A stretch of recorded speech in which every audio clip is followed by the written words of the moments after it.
Access to education isn't merely an option, it's a fundamental right for all children. When it comes to making dreams a reality, ensuring that every child has a chance at quality learning is crucial to building an equitable future. Welcome to the exchange from our studio here in Doha. Coming up on this episode, we sit down with Laura Friganti, CEO of Global Partnership for Education, about the importance of keeping children in school for their future work prospects. And we speak with Maliha Malik, Executive Director at Education Above All Foundation, about empowering communities and enhancing digital access. Every child, no matter where they are, deserves an education. It goes beyond the family unit. Governments, communities, and social organizations all have a role to play in making sure quality education is accessible. According to the World Economic Forum, the global literacy rate stood at around 40% in the 1950s.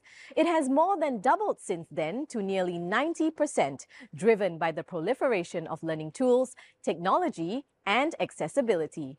Increased funding in education is also another reason, with the global education market set to hit $10 trillion by 2030. That's according to the global data platform Holland IQ. So why is early childhood learning at the forefront of the global education strategy? I sat down with Laura Friganti, CEO of the Washington, D.C.-based Global Partnership for Education, the largest fund dedicated to boosting education in developing countries. She explained how this phase of education translates into workforce productivity. To begin with, you have to work with the community to make them understand why sending the children to school is important, why sending the girls to school is important, and why keeping them in school for 12 years is important. I think that in many countries the education system is obsolete in a way and respond to a definition of the sector that is more academically oriented. That is not really what the labor market is asking. If you ask an employer what kind of things they are looking for, even for medium-level jobs, they would say that they want soft skills, they want interpersonal skills, they want problem-solving skills, etc., etc. Not many systems are equipped to produce these skills these days. Well, when it comes to providing quality learning for children, it's not just about what's taught in the classrooms, but outside of it too. According to UNESCO, the Netherlands has shaken up the conventional model by consistently providing forward-thinking education. Our reporter Stefan de Vries takes a look at the country's holistic approach. Hi Lila, I'm in Amsterdam, the Netherlands, where the education system is known for its innovative approach and its focus on children's well-being, making it one of the most effective in the world. The Dutch believe in autonomy, innovation and inclusivity, allowing schools to shape their curriculum and foster critical thinking. I think we don't only focus on the academics, but we also focus on kind of the social emotional development, because school is actually not only there for academics, for math, for science, sure, but it's also very much about how do we learn to emotionally regulate and how do we learn to interact socially. In the Netherlands, children actively participate in society through the Jeugdjournaal, a news program that empowers them to engage with current events. The country's biggest cities have a kinderburgemeester, a children's mayor who represents young voices and advocates for their rights. Ik ben de kinderburgemeester. Er was ook wel echt naar me geluisterd. Dat vind ik wel heel fijn. Dat je samen met de kinderraad kan je gewoon voluit praten en je mag discussiëren en er wordt wel echt naar je geluisterd. Dus dat is wel heel belangrijk, vind ik. Dutch children rank high in well-being, says UNESCO. A strong work-life balance lets families prioritize quality time, creating a supportive environment where children feel secure and valued. Everyone has a lot of energy here and everyone's so happy. Ze maken het altijd heel grappig en nou ja, ze zijn altijd aardig. Omdat ze het leren leuk maken.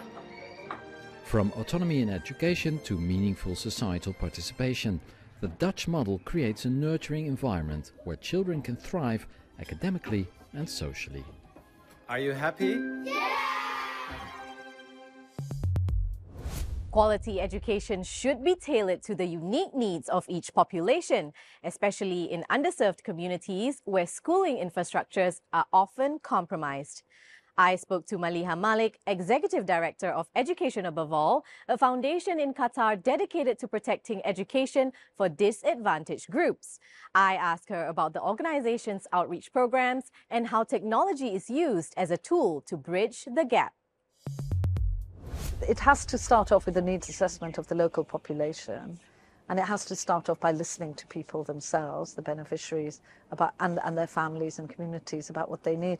The best results in terms of schools, in terms of education, are when the community leads their own vision of what a school is. That's when it's sustainable. That's when people feel invested in their own school, their own education. Technology is a double-edged sword. So on the one hand, the risk is that technology is going to be a wonderful solution, but those who can afford it, we need to make sure that the principles of equity and inclusion and fairness apply to accessing quality education through technology. Now it's time for our regular feature, Business in 60 Seconds. Start the clock. Tech giant Apple is gearing up to announce its Q2 financial results for 2025. Its Vision Pro headset, which retails at $3,500, has found a surprising niche in the medical field, with doctors using the spatial computing device for surgery, training, and post-op analysis. This development aligns with Apple's growing focus on healthcare and wellness technologies. Airbus is preparing to announce its first quarter earnings report of 2025. The firm is in talks to collaborate with Italian defense conglomerate Leonardo and French company Thales. The three companies are working on an alliance as Airbus seeks to expand its presence in the growing satellite technology market. And Hershey's is set to release its Q1 2025 revenue results.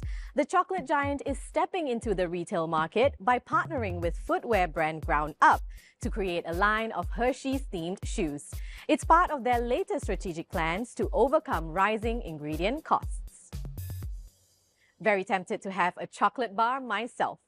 So when it comes to primary education, the world has come a long way to improve literacy levels, but so much more needs to be done to give hundreds of millions of children access to quality learning while also bolstering schooling infrastructures.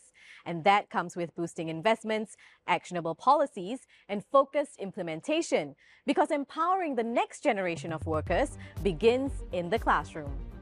Well, that's all the time we have for on this edition of the show. Thanks for watching. Please do check out yournews.com for all your latest business news and join us again next time on The Exchange.